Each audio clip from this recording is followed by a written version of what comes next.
They found him at dawn, hanging from a beam in his own barn, his body limp, his face swollen with terror. And the noose. It was tied not around his neck, but around his testicles. His killer was not a soldier nor a thief. She was a woman he thought he owned. Her name was Miriam. Virginia, 1748.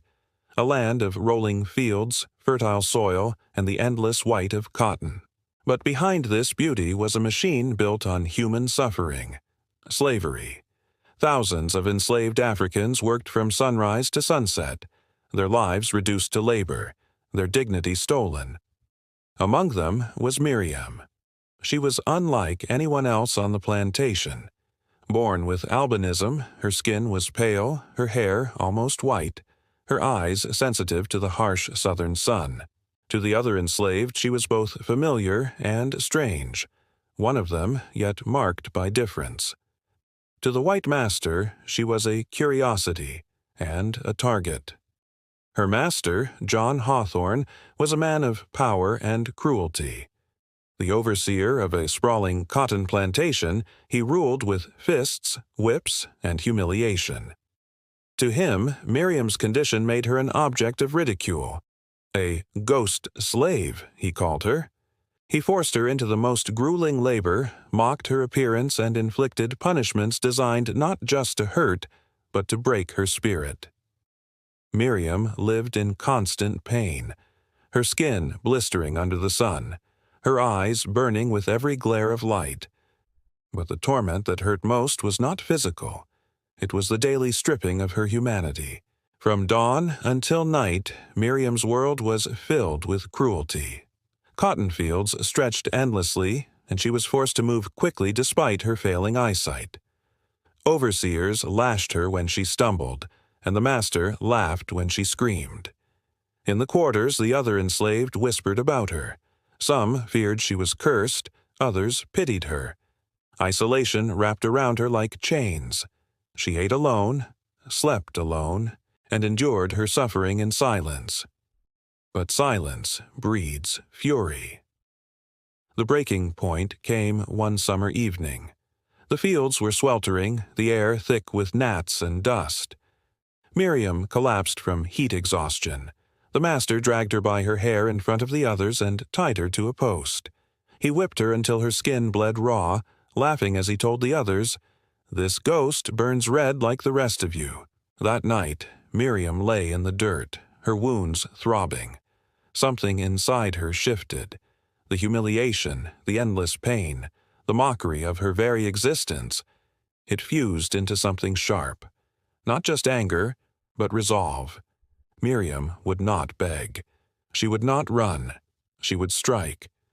Over the weeks that followed, she studied the master, his routines, his habits, where he kept the tools, where he drank himself into stupor at night. She noticed how often he visited the barn alone, tending to supplies or checking the livestock, and she remembered his weakness. His cruelty was bound to his masculinity, his obsession with domination. What he took pride in. She would turn into his greatest agony. Miriam began to plan. Quietly, carefully, she stole pieces of rope. She braided them at night, hiding the strands beneath the straw of her sleeping mat. Every day her anger grew heavier, twisting itself into the knots of that rope. The plantation hummed on in ignorance. No one suspected that the pale woman with downcast eyes was weaving vengeance. It was late August when Miriam struck. The master had spent the evening drinking. The other enslaved had long been ordered back to their quarters. Only Miriam remained in the barn, ordered to clean tools by the flicker of lantern light. John Hawthorne entered, his steps heavy with liquor. He sneered at her pale skin glowing under the lantern. He muttered insults, laughed, and turned his back. That was when Miriam moved. She slipped the rope from beneath the straw and looped it silently in her hands. Her heart pounded, but her face was stone. She waited until he was close enough. With the speed of desperation, she swung the rope low, not around his neck, but between his legs. The master screamed as the rope tightened around his testicles. Before he could reach her, Miriam pulled with all her strength, dragging him backward. He fell to the ground, clawing, howling in agony. But Miriam did not stop. She anchored the rope to a beam, hoisted it high, and with the strength of rage and years of suffering, she pulled until his body lifted off the ground. The overseer of hundreds, the master of the plantation, now hung helplessly by the very symbol of his power. His screams echoed through the barn, but Miriam pulled tighter. Blood rushed, flesh tore, his cries turned to gurgles.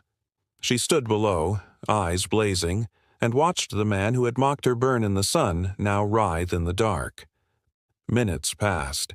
His body jerked, then stilled. The barn fell silent, save for the creak of rope. In that silence, Miriam felt something she had never known: victory. By dawn, the plantation was in chaos. The master's body was discovered hanging grotesquely from the beam, his death an unspeakable humiliation. The overseers raged, the enslaved whispered, and fear spread like wildfire. Miriam did not run. She knew the price of her act. When they found her, she was calm. Some say she was even smiling. The punishment was swift and brutal. For killing a white master, there was no trial, no mercy.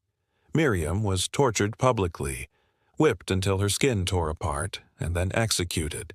Likely hanged, perhaps burned, the records are unclear. But what could not be erased was the story.